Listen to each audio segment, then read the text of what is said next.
రానున్న సార్వత్రిక ఎన్నికల్లో జగ్గంపేట నియోజకవర్గం నుండి పోటీ చేస్తున్న ఉమ్మడి పార్టీల అభ్యర్థి జ్యోతుల నెహ్రూను గెలిపిస్తామని జనసేన నాయకులు తుమ్మలపల్లి రమేష్ అన్నారు. శుక్రవారం కిర్లంపూడి మండలం రామచంద్రాపురం గ్రామంలో ఆయన నివాసంలో జ్యోతుల నెహ్రూ, కాకినాడ జిల్లా టీడీపీ అధ్యక్షులు జ్యోతుల నవీన్ కుమార్, బీజేపీ జగ్గంపేట నియోజకవర్గం ఇన్ఛార్జి దాట్ల కృష్ణవర్మ, జనసేన, టీడీపీ, బీజేపీ నాయకులు ఆత్మీయ కలయిక నిర్వహించారు. ఈ సందర్భంగా నెహ్రూ మాట్లాడుతూ 13,000 కోట్ల రూపాయలు కేవలం 4 కాంట్రాక్టర్లకు దోచిపెట్టడం జరిగిందన్నారు. అందులో 2,000 కోట్ల రూపాయల అవ్వాతాతలకు పెన్షన్ ఇవ్వచ్చు కదా అని నెహ్రూ ఎద్దేవా చేశారు. రేపు రాబోయే కాలంలో ప్రజల కోసం నిత్యం పాటుపడే తుమ్మలపల్లి రమేష్ నాయకత్వంలో జనసేన పార్టీ నాయకులకు, కార్యకర్తలకు అన్ని రంగాల అవకాశం కల్పిస్తానని అన్నారు. ఈ కార్యక్రమంలో టీడీపీ నాయకులు ఎస్వీఎస్ అప్పలరాజు, తోట రవి, తోట గాంధీ, చదరం చంటిబాబు, మారిశెట్టి భద్రం, పోతుల మోహన్ రావు, కో సాయితేజ, అలాగే జాస్తి వసంత్, కొత్త కొండబాబు, జనసేన నాయకులు బూదిరెడ్డి శ్రీనివాస్, పాలిశెట్టి సతీష్, ఉలిసి ఐరాజ్, మరిచేక్ రామకృష్ణ, దీపు, మొగలి గంగాధర్, కిర్లంపూడి మండల బీజేపీ అధ్యక్షులు ఎడల Rambabu, Telugu Desam party, Janasena party, BJP తదితరులు పాల్గొన్నారు.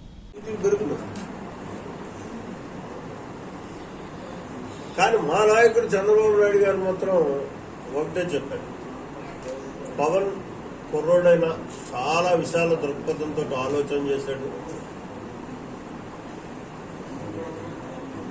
అతను ఈ పొత్తు ఏర్పడడానికి బీజేపీతో సహా ఎక్కడికక్కడ త్యాగాలు చేసుకుంటూ పొత్తుని ఏర్పాటు చేశాడు.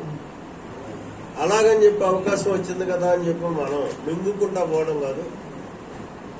ఖచ్చితంగా రేపు వచ్చే పాలనలో మాత్రం పవర్ షేర్ అన్నది సముచితమైనటువంటి స్థానాన్ని జనసేనకి ఇచ్చి తీరాలి మనం అని చెప్పేసి మా అందరి సమక్షంలోని కూడా చంద్రబాబు నాయుడు గారు చెప్పినటువంటి పరిస్థితి. ముఖ్యంగా ఆ పరిస్థితి ఉంటాయి. లోక్సభ మనకు లోకల్ బాడీస్ దగ్గర నుంచి, నామినేటెడ్ పోస్టుల దగ్గర నుంచి అన్నింటిలోని కూడా సముచితమైనటువంటి స్థానాలు వస్తాయి. ఆ స్థానాల్లో పనికొచ్చేటటువంటి వాళ్ళందరినీ కూడా ఎంచుకొని ముందుకు పెడతాం. అయితే ఇక్కడ మాత్రం పత్రికలు సహకరించాల్సింది ప్రధానమైనటువంటి పాత్ర. మిమ్మల్ని రిక్వెస్ట్ చేస్తున్నాం, మేమెంత పోరాటం చేసినా మీ ఆరాటంతో బయటపడతాయి వాస్తవం. నిన్న చూడండి, చిన్న సింపుల్ గా డ్రామా ఒక్క మాట అనేసి వదిలేసాడు జగన్మోహన్ రెడ్డి.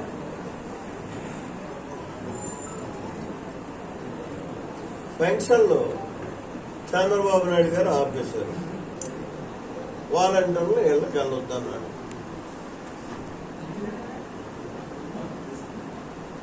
దాన్ని పత్రికల బాధ్యత వాస్తవాలను బయటపెట్టాల్సింది. నిజంగా అయితే జరిగిందేంటి, ఈసీ కంప్లైంట్ ఇచ్చారు. వాస్తవం ఉంది, వాలంటీర్లు అనేవాళ్ళు పొలిటికల్ గా ఇన్వాల్వ్ అవుతున్నారు. ప్రజాధనాన్ని తీసుకుని బాధ్యతలు స్వీకరించినటువంటి ఏ వ్యక్తి కూడా ఎన్నికల్లో ఇన్వాల్వ్ కాకూడదు. వాళ్ళు ఇన్వాల్వ్ అవుతున్నారు. దానికి ఒక స్వచ్ఛంద సంస్థ కంప్లైంట్ ఇచ్చింది. వాస్తవాలను గ్రహించినటువంటి ఈసీ దానికి కొన్ని ఆదేశాలు ఇచ్చారు.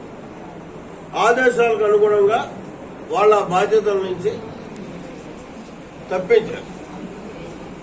ప్రభుత్వం కదా ఇక్కడ ఉంటా, వాళ్ళకి ఇంకా జగన్మోహన్ రెడ్డి ముఖ్యమంత్రి, సిఎస్ జవహర్ రెడ్డి. మరి ఇది చేయాల్సిందేంటి, ప్రత్యామ్నాయ మార్గాన్ని చేయాలి.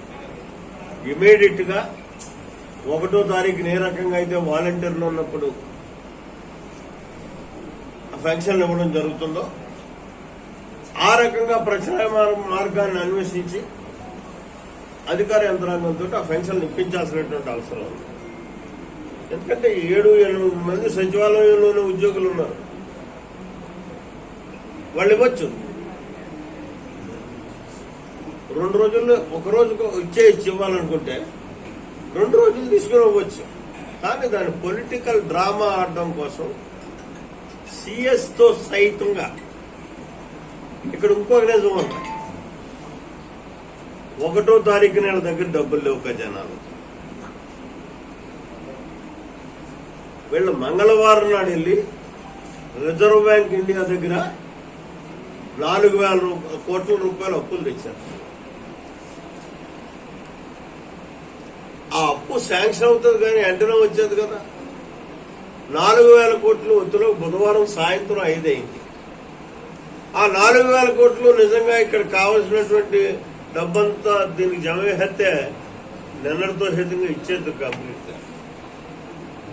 1,900 కోట్ల రూపాయలు బుధవారం సాయంత్రం ఈ పెన్షన్లకు డివైడ్ చేసి 2,000 కోట్ల రూపాయలు వాళ్ళకి ముఖ్యమైనటువంటి డిపార్ట్మెంట్ ఏమి ఉంటాయో ఆ డిపార్ట్మెంట్స్ అన్నింటికి కూడా శాలరీస్ ఇచ్చారు. ఇది వాస్తవం కాదా? దీన్ని నిజంగా మీరంతా బయటపెట్టాల్సినటువంటి అవసరం ఉంది కదా. చంద్రబాబు నాయుడికి ఇప్పుడు జరిగినటువంటి సంఘటనకి సంబంధం ఏంటి? కేవలం రాజకీయంగా దాన్ని ఉపయోగించుకోవడం కోసం ఆడినటువంటి డ్రామా. ఖజానాలో డబ్బులు లేవు. డబ్బులు లేకపోవడానికి గల కారణం 15వ తారీఖు నుంచి 30వ తారీఖు లోపల 13,000 కోట్ల